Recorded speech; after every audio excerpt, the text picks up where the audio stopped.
Under the eyes of the world's press and television, Greek archaeologist Liana Souvaltsis digs away at the remote Egyptian oasis of Siwa. She is searching for the holy grail of Greek popular archaeology, the final resting place of the most spectacular conqueror the world has ever known, Alexander the Great.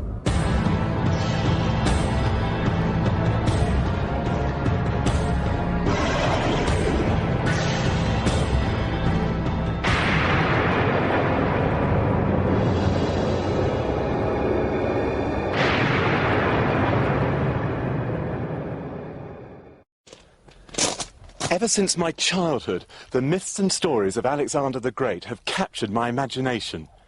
Today I'm an archaeologist at Newcastle University, and still Alexander fascinates me. Now why? Well, of course we know that he was a great warrior and that he lived 300 years before Christ. But he was so much more than that. He genuinely believed that he was divine, and indeed his subjects worshipped him as a living god. Today, as after his mysterious death, his body is embroiled in intrigue. Where? Here. Alexander is buried here.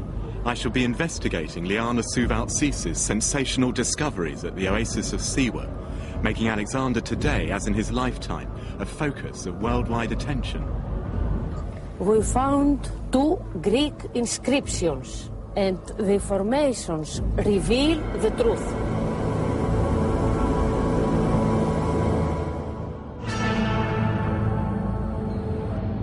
But attention is on more than his physical whereabouts.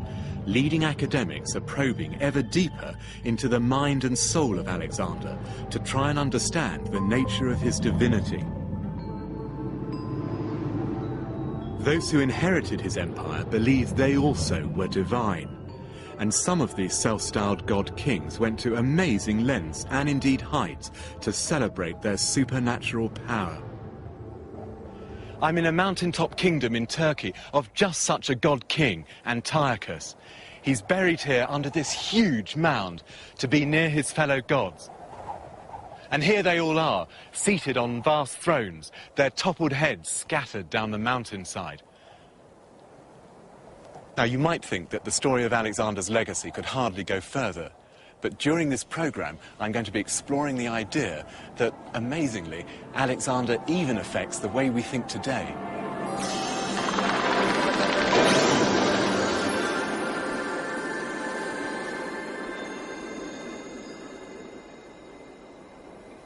That Alexander is buried in Siwa, I am very positive.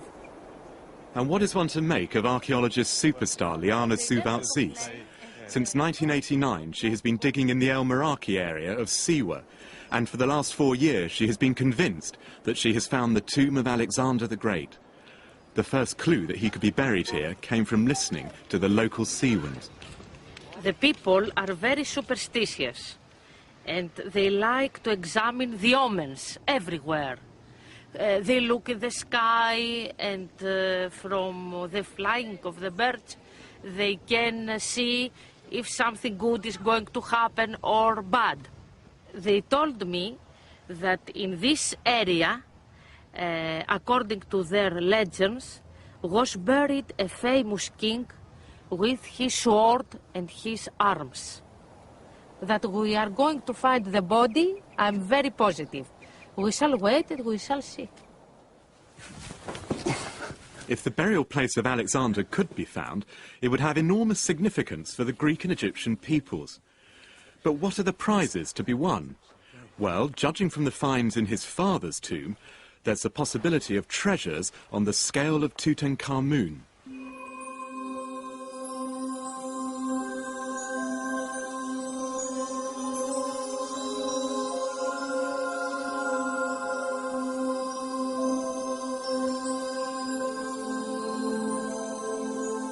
The sheer beauty of these ancient treasures serves to remind us of just how sophisticated Alexander's times were before their civilization faded away.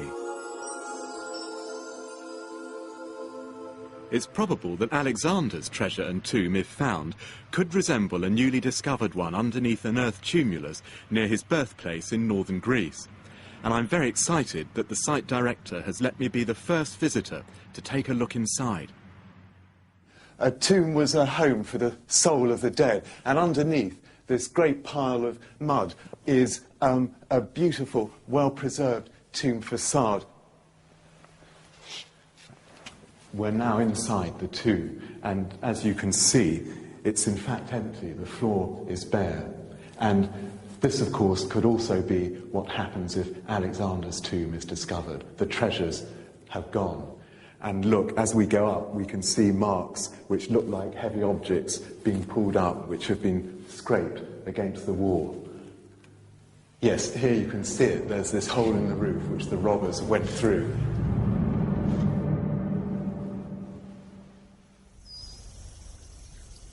But the most likely resting place of Alexander is Egypt. And as we've heard, the present focus of world attention is the oasis of Siwa, honeycombed like this hill of the dead with burial chambers. This is just one of a whole labyrinth of Ptolemaic tombs in the Siwa area. Now, for those hunting for Alexander's long-lost tomb, the prize would be much more than the mere dream of finding treasure. It would be knowledge. We know that Alexander's body was embalmed and buried somewhere in Egypt, and mummified corpses from his time survive. There are parts of one behind me. And modern experts can extract lots of information from corpses like this. The Manchester Museum Mummy Forensic Team has been appointed by Liana Sulvaltsis to carry out the investigation on Alexander's body.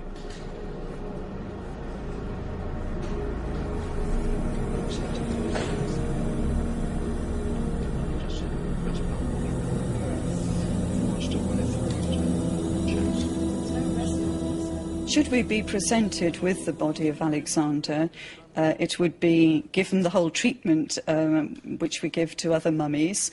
That is, it would be x-rayed. We would then carry out some virtually non-destructive investigation using the endoscopes. We would take tissue samples which could be used for identifying disease, for identifying the DNA of the mummy, and possibly for identifying the blood group. In the case of Alexander, I believe that there is some question that he drank rather heavily, and I'd be particularly interested in the liver. Always controversial, Liana Sulvaltsis has her own theory about how Alexander died. There are some ancient authors saying that he died from poison. The poison was sent from Macedonia. It's well known that, of course, that arsenic has been used since antiquity, and certainly examination of the hair often reveals in bodies that have been around for a long time that they've died from arsenic poisoning. Statues and other likenesses of Alexander abound. It's said that although he was short, he had the most beautiful of forms, with fair skin and a sweet smell. He had a liquid gaze and flushed readily. But would the finding of his bodily remains ever make it possible to get an idea of what he actually looked like? If we had the skull of Alexander the Great, then we would be able to do with him what we did with his father, Philip II of Macedon, namely this.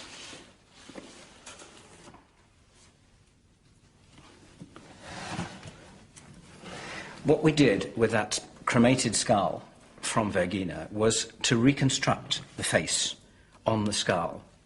And that is actually the result of a great deal of medical research. So if this was the skull of Alexander the Great, we would make a plaster cast of it. Into that cast we would insert pegs at 21 points. That is all shown here. The lips beginning to be built up, and then over that one adds the subcutaneous tissue in the skin to get the finished face. And we would then have a face that all his soldiers would have recognised. That would be exciting.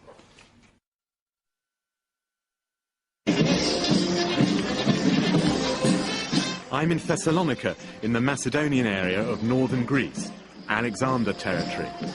National Day serves to illustrate their newfound expression of Greek pride. It was less than 2 centuries ago that the Greeks threw off 500 years of Turkish domination. They are fervently proud of Alexander the Great. Like King Arthur for the British, the spirit of Alexander is sleeping, not dead, and his ideas can make Greece great again. If He is saying that the significance of Alexander is that he goes beyond frontiers, goes beyond the frontiers of Greece and is a world figure. Sharing in their excitement helps me to understand why the progress of Liana Suvalt-Cis is so keenly followed. Possession of the body of Alexander has always been of paramount importance, particularly during the power struggle on his death. Today, it would still be an important relic, and national feelings would certainly run high if the body were to be discovered. So, where is the body? My search has brought me to Alexandria, on Egypt's Nile Delta, the greatest of the many cities Alexander founded and gave his name to. From what trustworthy ancient accounts there are, we know that Alexander's body was on display here from shortly after his death in 323 BC, for almost 600 years. And for scientists hoping to get their hands on him, this is quite a likely place, I think, for his body to be unearthed. The trouble is, Alexandria has never ceased to be a living, vibrant community. So the modern city has grown up on layer upon layer of the past.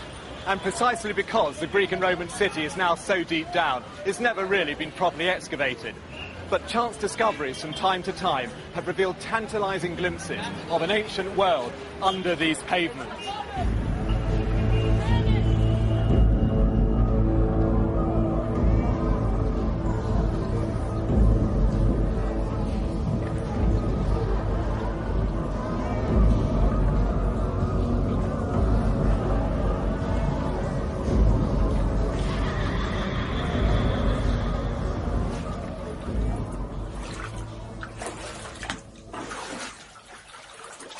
This labyrinth of burial chambers, now being drained by Egyptian archaeologists, was stumbled upon 100 years ago when a donkey and cart literally fell into it. It's these chance discoveries that feed the dreams of Greek enthusiasts bent on recovering the body of their beloved Alexander.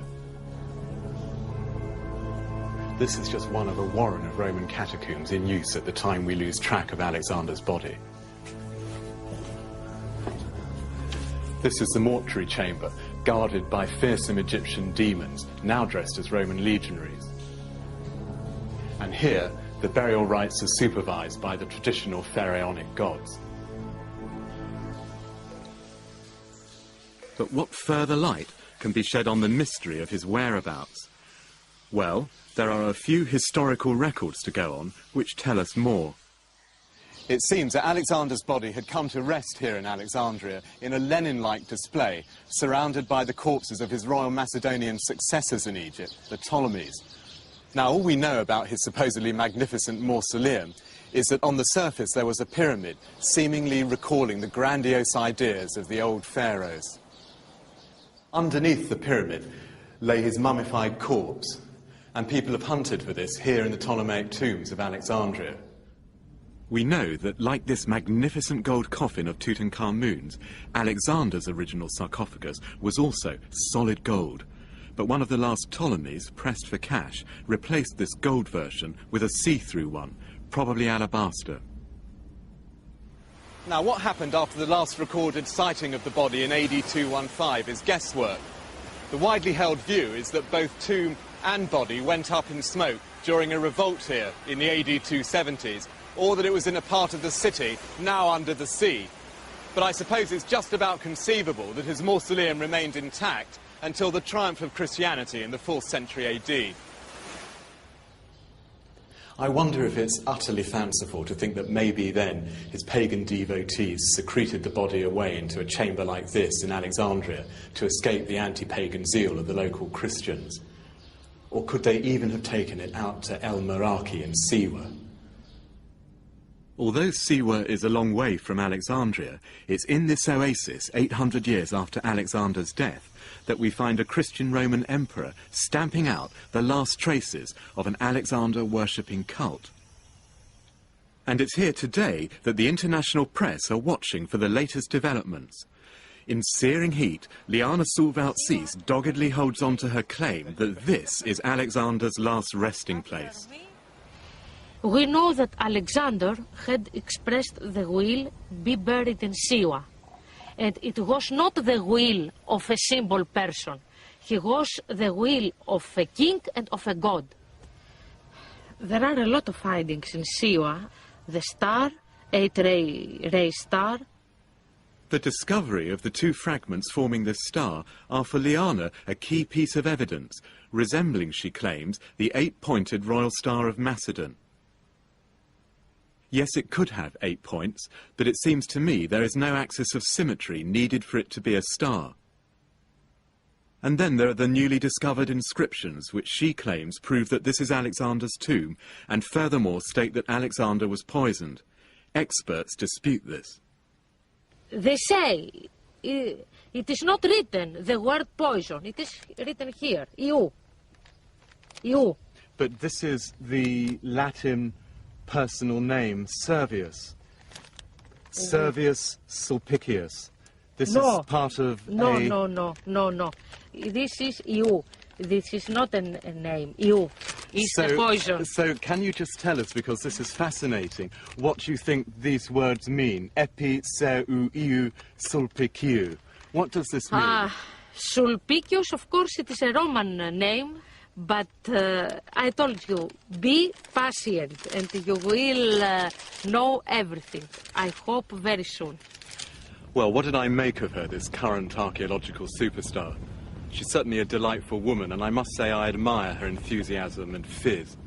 The trouble is, it's precisely these qualities which make her the opposite of a dispassionate investigator. The bunker mentality here at El Meraki has resulted in the withholding of vital evidence needed if top experts are to contribute to the debate. Talking to her rapidly degenerates into a cat-and-mouse game.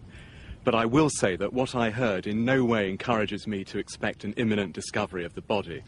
To give a precise example, she claims one of her inscriptions hints at the death of Alexander by poison.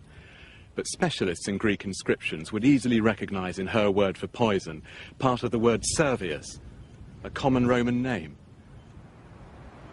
Liana Souvaltsis is but the latest in a line who imagine feeling the power of being near the body of Alexander. But as always in this search, you never know what will happen next. The head of the Egyptian Supreme Council of Antiquities certainly doesn't dismiss this location. There should be something belonging to Alexander in Alexandria, but there is no doubt that there should have been something for him also in Siwa. We didn't find the mummies in the tomb of the kings in Egypt, in the Valley of the Kings. We found the mummies were stored somewhere else. So it's not necessary to find the mummy, but at least to be sure about the text.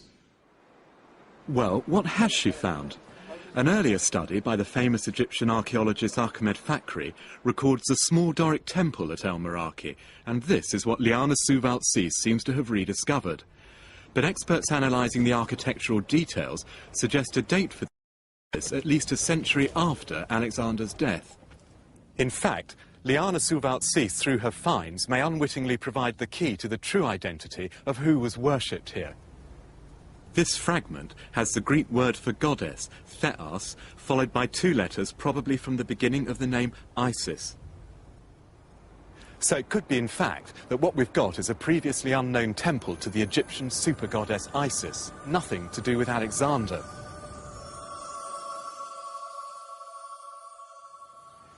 Riveting though the hunt for Alexander's tomb is, academics are now starting to realise that there is something far more important for us today than his mere corpse.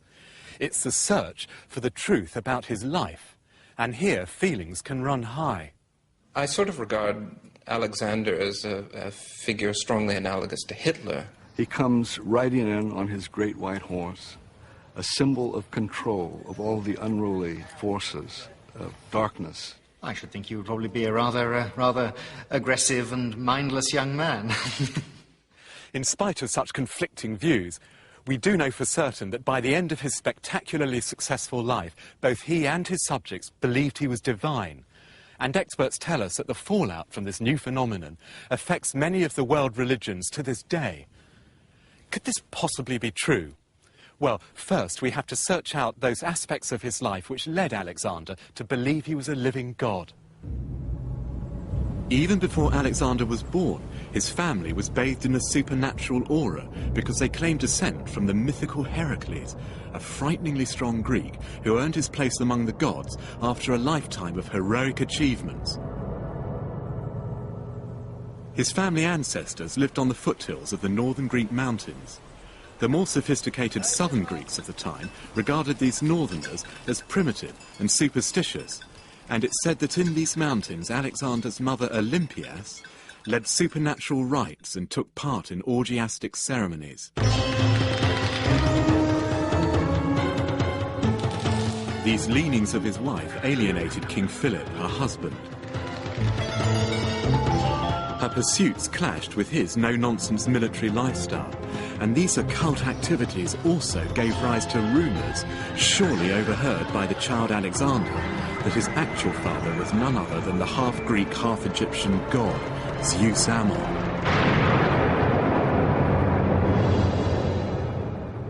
Alexander's upbringing in a palace rife with magic and ancestor worship could well have encouraged a mystical streak, and left him open in later life to the idea that his achievements were revealing his own divinity. Alexander quickly proved to be a brilliant military leader. He led from the front, spearheading the cavalry charges. He was supremely brave and inspired his men.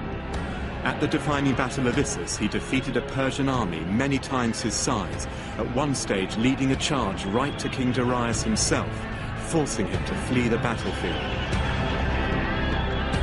He never, however, damaged a religious shrine. His conquests gathered pace, taking more and more of the vast and powerful Persian Empire. Within the first 3 years of his campaign, he had united all Greece, thrown the Persians out of Asia Minor, and taken Judea. He then headed towards North Africa, where he was to have his first encounter with a major civilization centuries older than his own.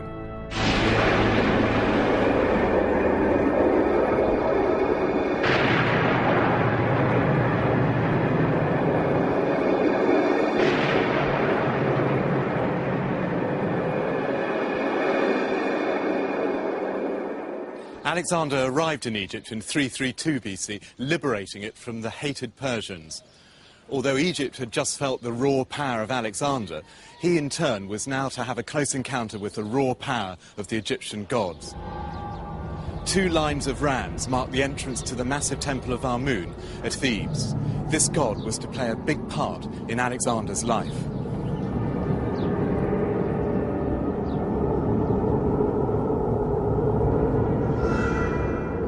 For the Egyptians, Amun was the father of creation. The pharaohs ruled by his will and thanked him by adding yet more to this extraordinary complex.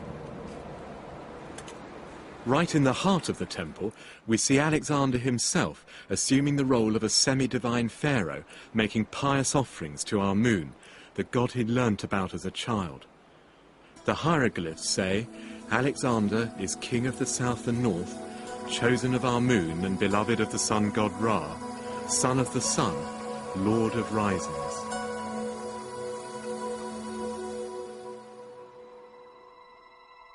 One particular branch of this cult was much frequented by Greeks, the oracle of Amun in the western desert at Siwa. Alexander decided to march there, interrupting his relentless campaign against the Persians. It seems he had an irresistible yearning to find out from this famous oracle if he was indeed the son of Amun. The journey to Siwa was no picnic, and for someone in the middle of a long and dangerous military campaign, this major digression into the desert was strategically risky and indeed foolhardy. Even for me, travelling today in the relative luxury of a vehicle, the journey brings home just how remote this Saharan oasis is. We've been travelling for hour upon hour across baking, empty desert, and I can't help thinking that if we break down, we really will be in the proverbial. Now, the Greek historian Diodorus writes, after 4 days, the army's water gave out, and Alexander's men fell into a fearful thirst. All were in great despair and feared for their lives. Well, luckily, and as if to prove the gods were on his side, a rainstorm saved them, and they finally beheld the blue waters of Siwa.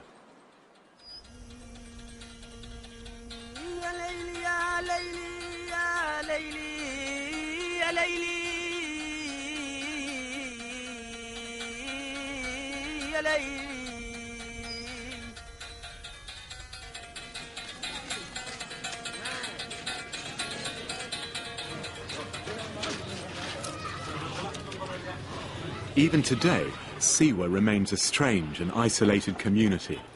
The village reminds me of a sort of anthill, with parts living and parts fossilized.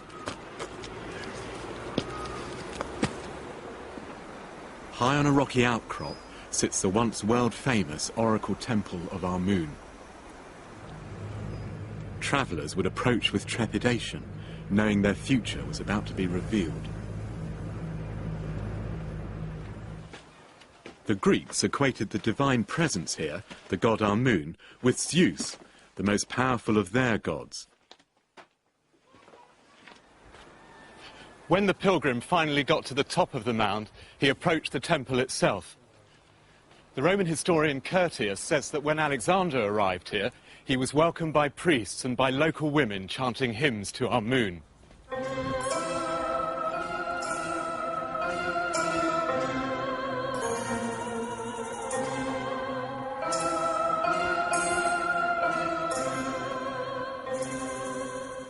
It's difficult to envisage just what the god Amun looked like, but he seems to have manifested himself in different forms. Above all, invisibly and powerfully, as the wind which whips up the great sandstorms around the oasis. And as a ram that would appear to lost travellers and guide them here. Now, what happened next is a mystery, because the prophet priest took Alexander into the Holy of Holies here on his own.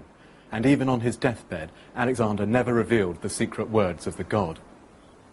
But a clue as to their content emerges from Plutarch's account of what happened the very next time Alexander was exposed to great danger with his troops. He uttered up a prayer, implying he now believed he was the son of a god. "Listen, you gods," Alexander shouted. "If I really am your son, help us now as we go into battle."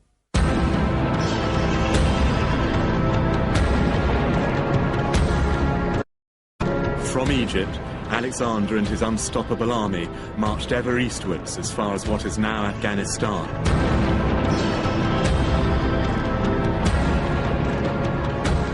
In Pakistan, he fought against fearsome war elephants. This coin shows Alexander attacking an elephant, and this later one from Egypt shows him wearing an elephant's scalp, implying that he has now even taken on the power of an elephant.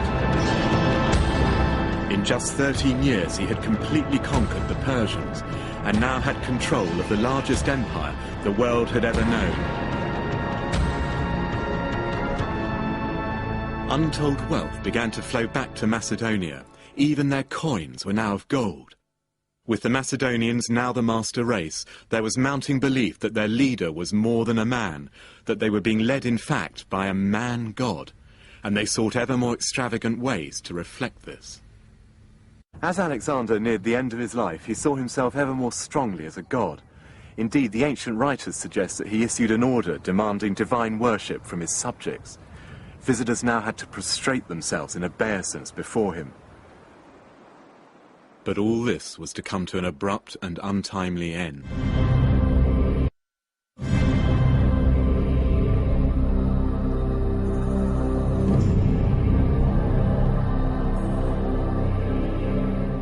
Alexander died at the age of 32 in Babylon as he was planning yet more conquests. As he lay dead, shock and dismay spread through his entourage. Did he die of alcohol, of fever, or did jealous Macedonian rivals poison him? Whoever possessed his body would be seen as his heir, and Macedonian generals prepared to take it back to Greece, in spite of Alexander's deathbed command to be buried at Siwa. A vast wheeled temple taking 2 years to build housed and transported his divine remains. Hauled by 64 mules and preceded by an army of road builders, it travelled through his empire. The occupants of the towns and villages it went through paid homage as if a very god was passing them by. As the procession went through Syria, Alexander's close friend Ptolemy, who was governor of Egypt, hijacked it and diverted it towards the Nile. But in the end, even Ptolemy ignored his king's dying wish and took the body back to his new Egyptian capital, Alexandria. Out of the death of the historical Alexander was born something new and lasting, For the Greeks, the godlike saviours and supermen of their mythical past had finally crystallized into human form. Gradually, there developed the notion, both in his lifetime and very much more afterwards, that Alexander had been sent from heaven, that he had, as it were, been loaned to the world for a limited period, and that upon his death, the gift had been revoked. The people that were in his immediate entourage, his colleagues, his generals, they certainly see him as somebody who is marked out by the divine. Stories about how, when he was marching along the coast in southern Turkey, the sea bowed down to do him homage, is told by one of the people that was in his entourage. To the Greeks, divinity was not a matter of supreme goodness or holiness. It was all about awesome, invisible power, which, if you could tap into it with the right rituals, sacrifices and so on, could confer great benefactions. His successors who take over his fragmented kingdom, they use Alexander, they use his image, and they use the idea of kings being gods. Surely the ultimate example of Alexander's heirs seeing themselves as divine is to be found here in the remote mountains of eastern Turkey. A dirt track winds up to a vast mausoleum complex on the top of Mount Nemrut. The creator of this place was King Antiochus I of Commagene, whose head has toppled down from his throne over there. He ruled the region about 2,000 years ago. The scene here says it all.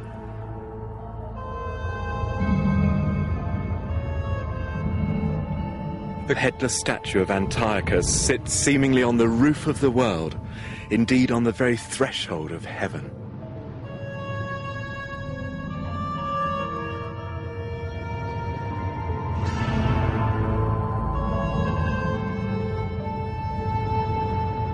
By presuming to seat himself among the gods, with the goddess of plenty on one side and Apollo on the other, Antiochus is in effect telling us that he is one of them. And here he shakes hands with the god Apollo, as if they were equals. Now come and look at the inscription on the back of the statues, where Antiochus, in his own words, sets out his religious beliefs. Here, boring old grammar proves to be the most potent tool for bringing his deepest thoughts to life. Now, over here, in the nominative case, is his name and his titles, meaning that he is the subject. And over here is a verb in the first person, ekpoi esamen, I made, meaning he's saying, I did such and such. And this is a verb in the present tense, horas, you see, meaning that he was alive when the text was composed. And over here is the ancient Greek passage, Antiochos Theos, meaning he's saying, I am a living God.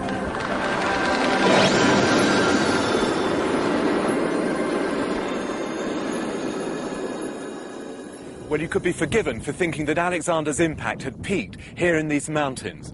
But his conquests did not stop here, of course. They extended several thousand more miles eastwards, to India, where his arrival triggered changes as dramatic as these, but in the mind.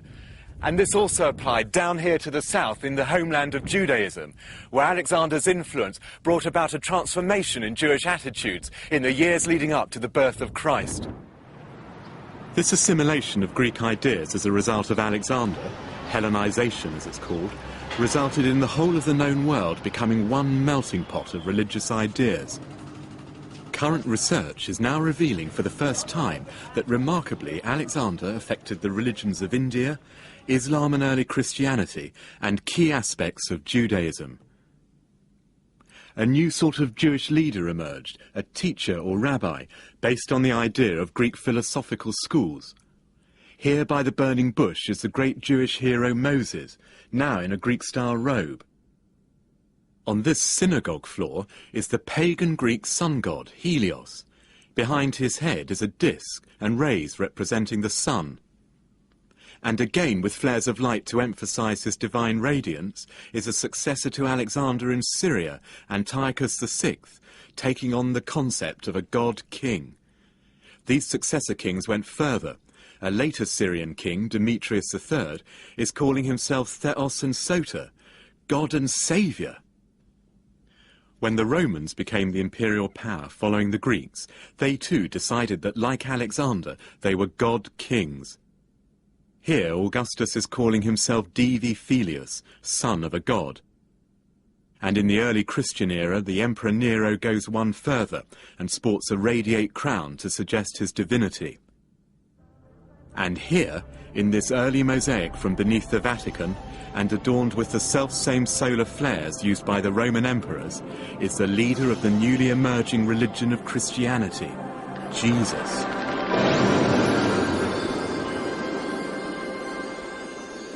Conventional Christians usually think that Jesus was naturally divine, and that the early Christians did not need to interpret his divinity, but simply record what they had experienced of him.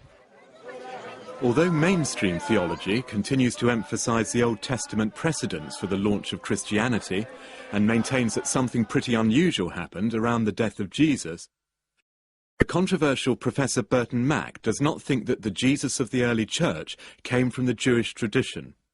The kings of Israel, as they were seen, portrayed, and eulogized in later historical reports, were never understood to be divine. So the notion of divinity, and especially of a universal royal divine figure, it just does not come from the Israelite tradition. His radical solution is to look elsewhere for the inspiration for the Christ we have today. This fascination with Alexander is that you have, for the first time, a clear concept of a man-god.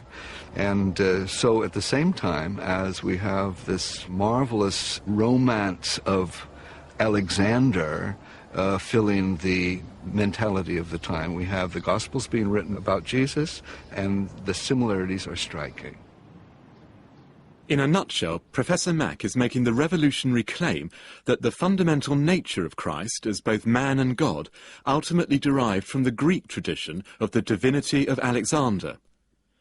Of course, the message of Jesus, as opposed to his packaging, was new and based on non-violence and a God of love. Thousands of miles to the east, another teacher of similar ideas was about to get the Alexander treatment.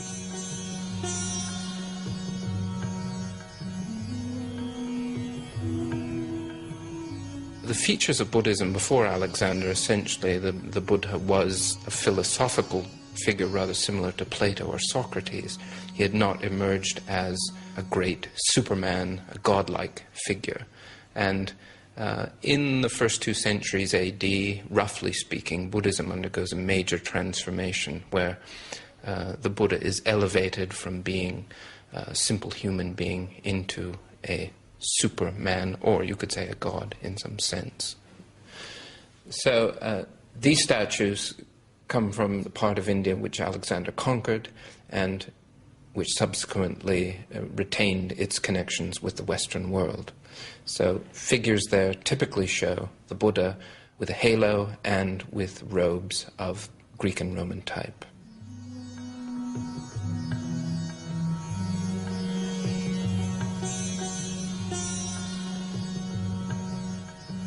The same things happen in Hinduism at roughly the same time. Images begin to be produced which show Hindu deities holding the weapons and, for example, a club, all these things that are connected with Heracles.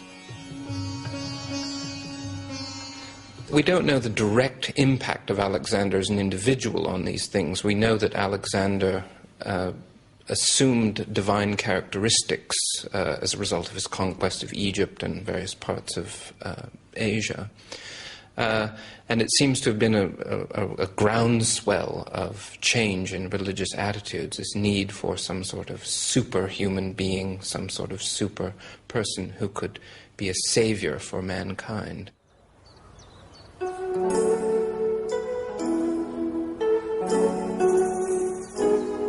Eventually, the civilizations of Egypt, Greece and Rome died away, and much of classical thought was lost as Europe entered the Dark Ages. But not all was lost. The tales of Alexander blocked medieval Europe loved his story, now romanticised out of all recognition. Alexander, now in the guise of a medieval knight, was being used as a model of virtue, bravery, and above all of a traveller to the ends of the earth to fight distant barbarians. It may seem odd that a figure so purely military as Alexander could be accepted and seen as a paragon of virtue by the medieval Christians, but let's not forget that medieval Christianity was also a highly military religion.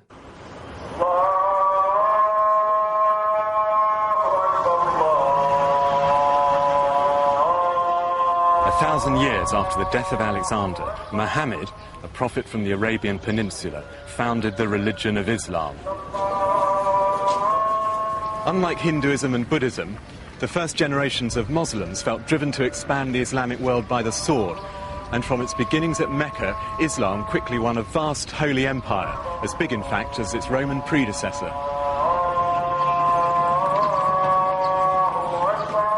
The impressive Arab citadel in Cairo, containing the magnificent Muhammad Ali Mosque, emphasises the sophistication and military might of Islam. New research by historians is bringing to light an important source of inspiration for their military conquests. Early Arab writings suggest that the precedent they were following in this armed expansion of God's kingdom on earth was none other than Alexander the Great, whom they saw as a military genius, but conquering for God's glory, not his own. The first appearance of Alexander in Arabic literature is in fact in the Quran. Alexander is, of course, not normally known by the name of Alexander in the Quran and in the other early Arabic writings. The name he's given is Dhul-Qarnayn, which means the two-horned one in Arabic. That's a name that he acquires from the representations of him where he is shown with the ram's horns of his supposed father, the god Ammon. This is a unique image. It represents Alexander the Great visiting the Kaaba at Mecca, the holy black stone which stands at the center of the most holy city of the Islamic world. No image could express more clearly how seriously Alexander was taken by Muslim thinkers and writers in the medieval world.